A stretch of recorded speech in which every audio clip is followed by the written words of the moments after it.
ils ont fait une très belle première période Oui. où on a retrouvé rapide. Nice existe toujours, le Nice de Favre existe toujours, les sorties de balles, le pressing haut, le bloc, les petites passes, tout ça c'était très bien.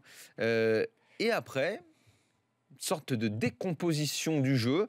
Quand Bordeaux a voulu prendre le jeu à son compte en pressant plus haut, eh bien là, Nice a été acculé, ne sortait plus. Et ils ont quand même eu cette faculté à garder ce score de 2-1. C'est quasi miraculeux parce que je pense que c'est plus Bordeaux qui a raté plus que Nice a tenu. Parce que Nice, à un moment, c'est même pas qu'il tenait. C'est qu'à un moment, le Marchand, il a carrément donné une balle de but. Il a fait passe D à Camano qui a eu un face-à-face qui met à côté. Après, Camano, il en rate une autre où il est à 1m40 cm qui met au-dessus. Mais bon, voilà, Nice tient et la conclusion de tout ça, c'est que là, la troisième place, elle est bouclée ce soir. Quoi. Elle est bouclée. Pas mathématiquement, et Bordeaux rate une occasion énorme de revenir sur Lyon.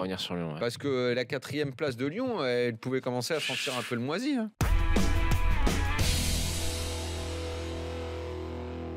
Je trouve Belhanda très décevant par rapport à ce qu'il est capable et ce qu'il a fait au début de la saison. Je trouve qu'il a beaucoup baissé. Il n'est pas en train de faire une saison complète. Il y a des mecs à Nice dont on parle beaucoup moins.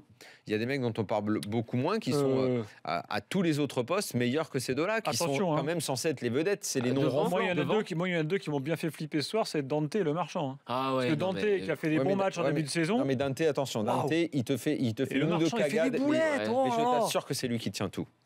C'est Dante qui tient toute la barre. Peut-être qu'il a une aura sur le terrain et tout. En général, c'est lui qui tient la barre. Parce que le but de la barre, là, il se fait mystifier deux fois sur la même action. Oui, plus solide. Oui, mais c'est lui qui tient la baraque mentale de cette équipe. C'est lui qui prépare les mecs, qui les motive. Franchement, Dante, c'est... Si Nice est troisième, je le mets dans mon top 3 des mecs les plus importants de la saison à Nice. Mais est-ce que tu trouves que, par exemple, Balotelli fait une moins bonne saison que Pléa avant qu'il se blesse ? Oui. Je sais pas, moi statistiquement et dans Non, Pléa était mieux.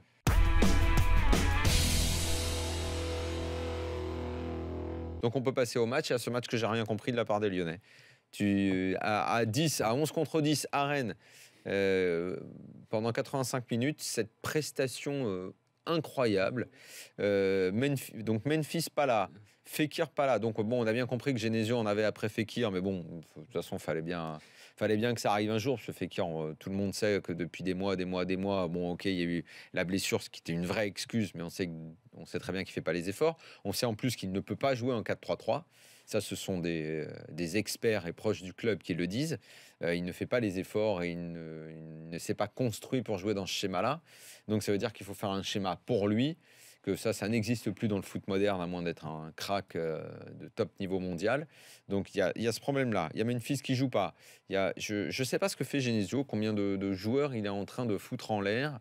Je ne sais pas. C'est un grand mystère. Est-ce qu'ils ont décidé que c'était terminé le championnat et qu'il n'y avait plus que l'Europa League qui comptait maintenant ?